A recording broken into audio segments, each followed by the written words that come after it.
Warning: the following podcast, which contains strong language and mature content, is unsuitable for children or for the faint of heart. The subject matter discussed will be frightening and graphic in nature. Listener discretion is advised. Three spooked girls. Three spooked girls. When you wanna hear about the paranormal, you get the spooked girls. True crime that makes you hypothermal.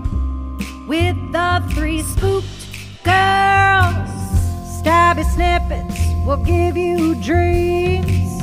Tara and Jessica will make you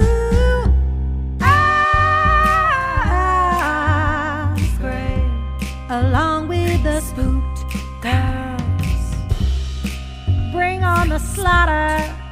We on that haunted ground. Spooked girls. The three spooked girls. Hey Spooksters, and welcome back to another Sunday Scaries here on Three Spooked Girls. My name is Tara, and as always, I'm here with my girlfriend Jessica. Hello. And today is part 4 of I Dared My Best Friend to End My Life. If you are new here, this is a sequel series to the story we just finished up a couple weeks ago. So if you haven't checked that out, you're going to want to pause this, go back, and then meet us back here. For everyone else who's caught on up, let's go ahead and dive on in. Hello, everyone. Once again, thanks for all your love and support. It's hard to stay motivated the more I learn here in the present day. I'm trying not to make too many comments about the present day because I want to get you all up to speed. Oh yeah, some of you have asked about the two computers. I've been going through them and they are similar, but not identical at all. It's like if you were to switch off using two computers, one each day. They're similar in that sense. I'm sorry I haven't spoken to you very much in the comments.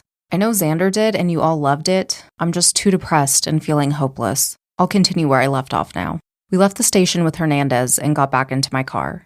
It was late afternoon now. Well, we still have leads, I said. We learned who Jack Hempsey is, and I bet we could check on the others through social media too. And the bar, she also added. We're going there next. I drove us there. It wasn't far from the police station, only a couple of blocks, but the heat made us stick with driving. It might have been slightly larger than any other bar I've ever been to, but otherwise it was normal. Incoherent music filled the air, and the hum and the drone of light conversation filled gaps in the music. The bar was pretty sparse since it wasn't that late. I paused for about half a second when I thought I saw David King sitting in a booth staring at me. I closed my eyes and breathed deeply. Katie noticed and waited for me. She gave me a questioning look, but I shook my head. Thankfully, she didn't persist. We sat down at the bar and ordered a beer for each of us. I fully intended to ignore my beer. I'm not a drunk driver. We just purchased them to blend in and hopefully make the bartender more cooperative. Before the drinks arrived, Xander's phone pinged.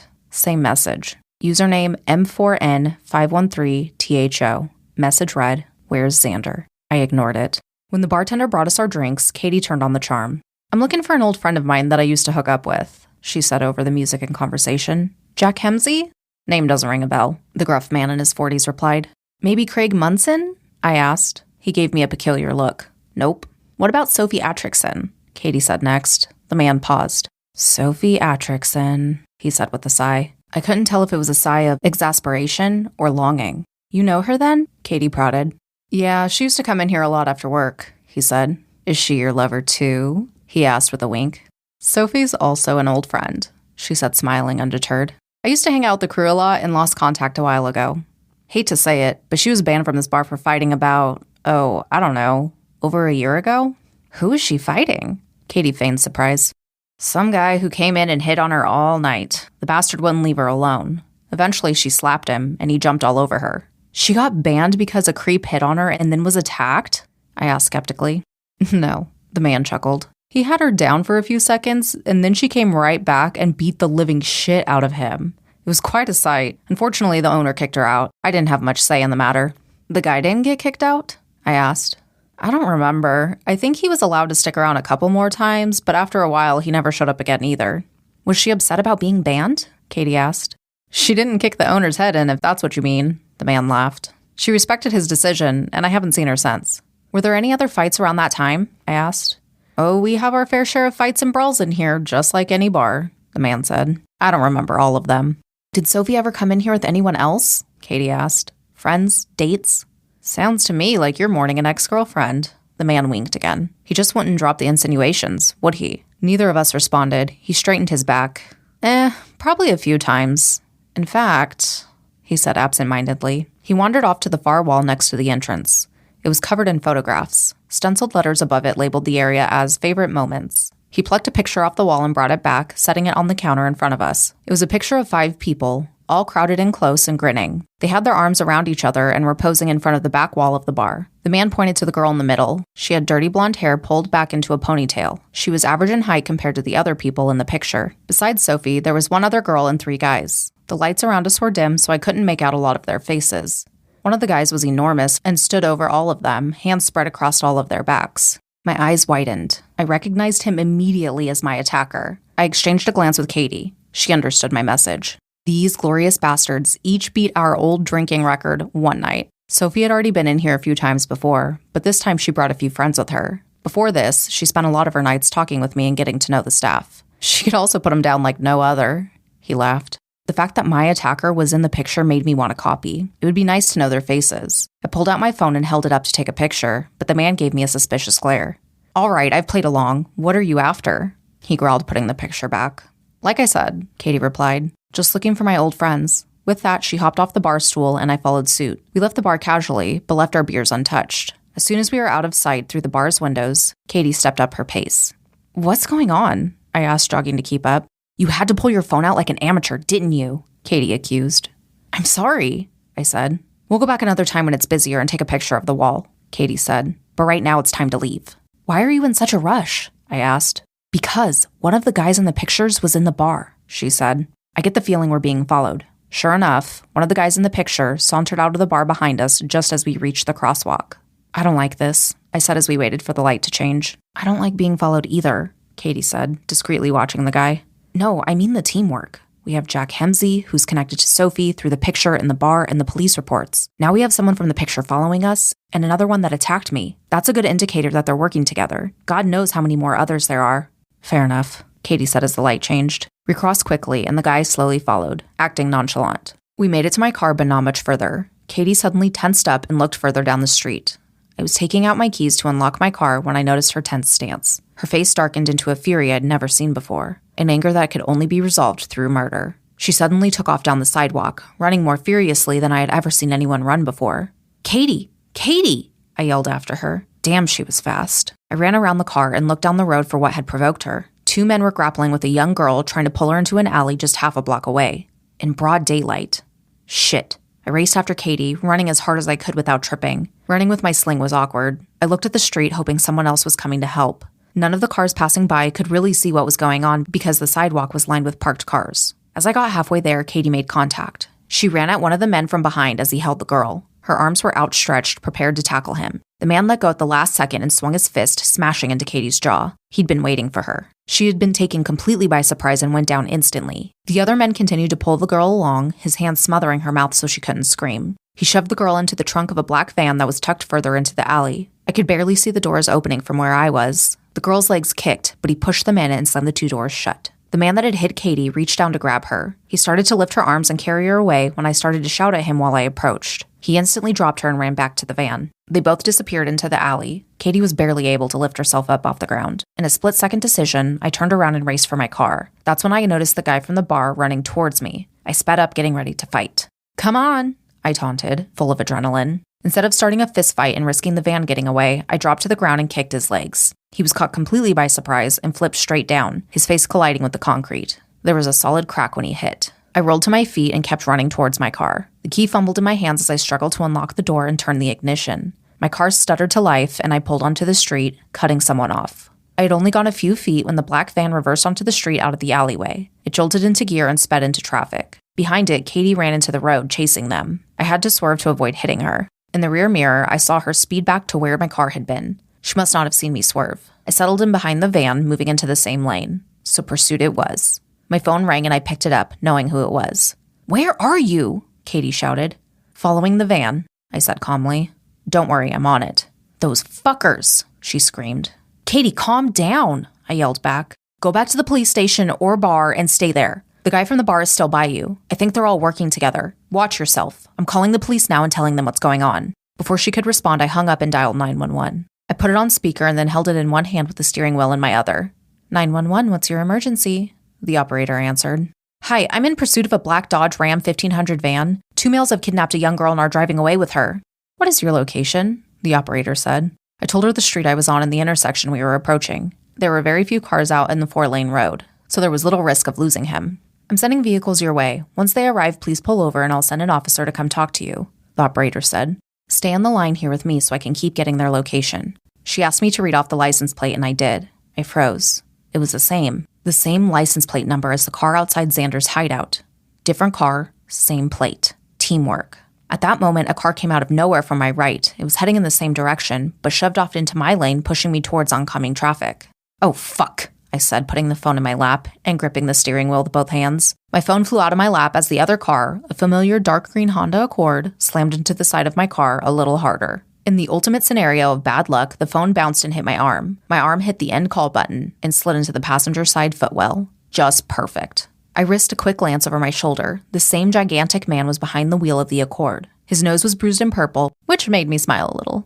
"Wonderful," I said sarcastically to myself. Then I hit the brakes. The cars behind us had already braked and cleared the way after noticing that my car was being rammed. The Accord scratched against my car as it sped past. It came to a stop a ways away, brake lights shining brightly. The black van continued onward. I ground my teeth and then hit the gas. I went into the median lane and flew past the Accord. The van made a left turn and I followed suit, thankful that the light had stayed on a green arrow.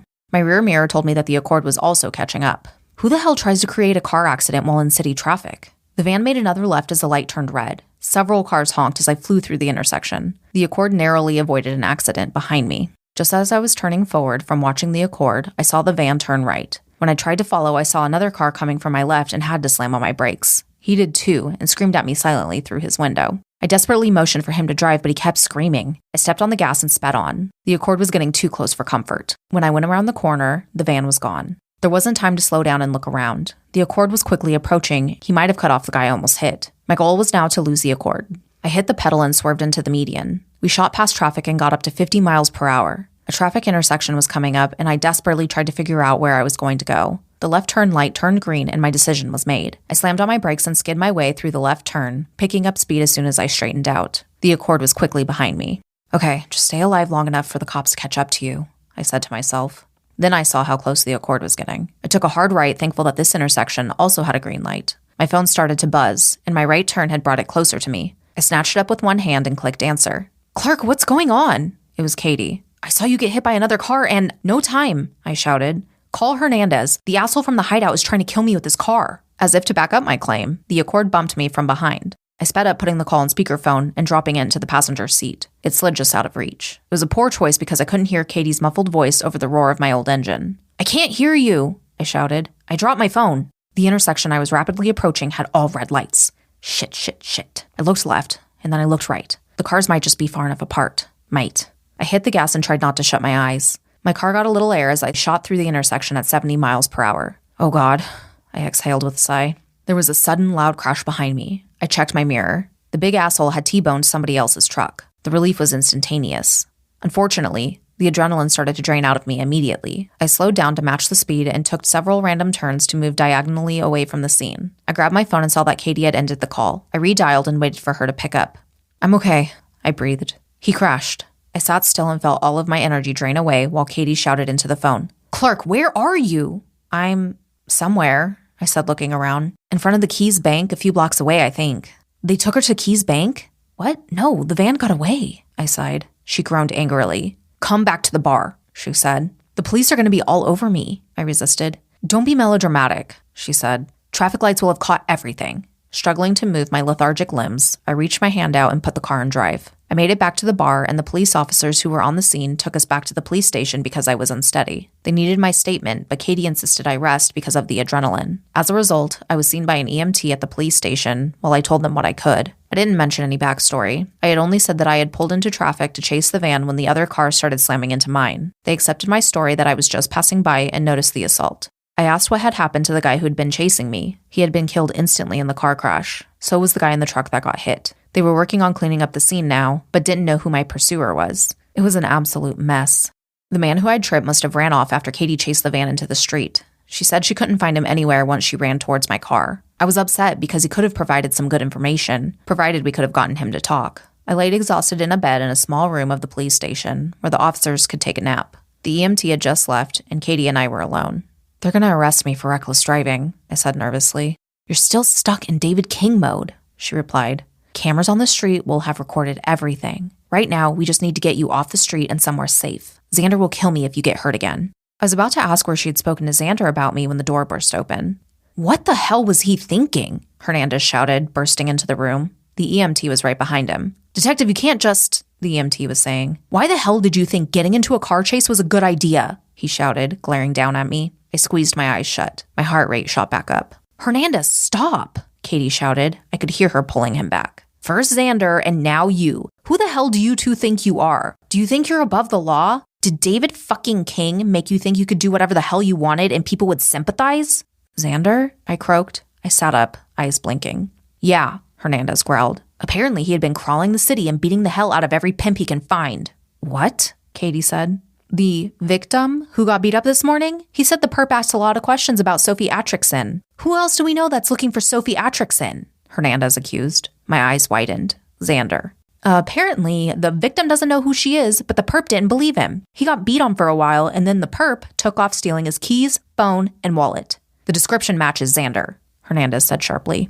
"If that's Xander, then he wouldn't take those risks without a damn good reason," Katie said firmly. "Damn good reasons don't get you out of jail," Hernandez shouted at her. "All right," the nurse said in a loud, firm voice. "Detective, you're out of line. Leave. Now. Or I'll call Chief Gunderson." Hernandez stormed out of the small room and slammed the door. "I'm sorry," the EMT said. "You should be able to rest now." I shook my head. "Don't worry about it," I said, rubbing my eyes. "Can we talk in private?" she asked the EMT. He nodded and stepped outside. "So, Xander is out looking for Sophie by beating up potential pimps and hoping they know her?" I said, furrowing my eyebrows and looking down. "That doesn't make any sense." I looked back up, staring Katie in the eyes. "What did you mean Xander will kill you if I get hurt again?" I asked. She took a deep breath. "I've been lying to you a little," she said. "I've been talking to Xander online since you found his hideout." "What?" I hissed. "Why didn't you tell me?" "Because he asked me not to." "Tell me anyway," I insisted. "Xander doesn't want you mixed up in this," Katie admitted. "He asked me to keep an eye out on you and keep you out of the action if you ever caught wind of what he was doing." "Well, clearly I caught on," I said. "Not completely," she said. "I've been leading you down a trail that Xander took a while ago. I intentionally slowed you down." "Just because Xander told you to keep me out of the way?" "That's not what it is," Katie said calmly. "Then what is it?" "I got into David's hard drive, and I know a little about what Xander's doing. I know why he's doing it." I stared at her, my jaw setting. "When the hell did you do that?" "Last night, when you were still asleep. I guessed the password." "And when exactly were you going to tell me you got in?" "I don't know," she said. "So I find Xander's hideout, give you access to what he was working on, ask for your help in finding him, and you start hiding information." I started to raise my voice. "My best friend is out there doing dangerous shit and you're hiding things?" "I'm telling you now," she retorted neutrally. "I'm telling you now because you almost died today, Clark. You were almost in a car accident because of some bad people, and they want to hurt you because of Xander. Because of Xander and because of me." I hesitated. So did she. Her eyes started to mist over, but she closed her eyes and steeled herself. Her eyes opened with the same dimness I'd seen before. "So he doesn't want me involved, but he'll let you get in on it?" I snarled. "I'm already involved," she said. "I can't stay out of it, but you can." "Wait, what happened to you?" I clipped. "God damn it, Katie. Stop lying to me and tell me what you know." "No, you'll try to get involved," Katie retorted. "I'm already involved," I shouted. "I almost died today, according to you. Doesn't that make me involved?" "It makes you a target," Katie said calmly. "A target that can hurt Xander if they get to you. That's why we need you to hide out. We know they're specifically after you." "Xander recruited me to help with David King, so why the hell can't I help now?" "Because they're worse than David. Way worse." "Oh, so now you know who we're after," I said. "Yes," Katie yelled, standing over me. "They held me captive for a year, Clark. I know who the hell they are." I refused to back down. "So he's doing it as revenge for you? Is that it?" "No," Katie said, annoyed. "Who are they, Katie? Are the 3 people in the police reports victims or perps?" "Perpetrators. Sophie is the queen bitch," Katie admitted. "But that's all you need to know." "And you knew that all along?" I accused. "So you're not going to tell me what this is all about?" "No," she replied. Well, if you're going to wait until I almost get killed to tell me secrets, then I don't want to be a part of this anymore, I said. I stood up and walked to the door. Katie jumped up and grabbed my arm, holding me back. You can't leave until I get you somewhere safe, she said, looking me in the eyes. Fuck off, I said. Then I yanked my arm out of her grasp. I stormed through the police station, picking up speed as I went. I didn't want to be anywhere near this anymore. I got to the street and ran. Clark. And that is going to go ahead and wrap up this week's installment of Sunday Scaries. We hope you guys are enjoying this. It has definitely been a wild ride, and I cannot wait to share what happens in the next week's part. But with that, we're going to go ahead and sign off, and we'll see you back here on Thursday. Bye, guys. Toodles.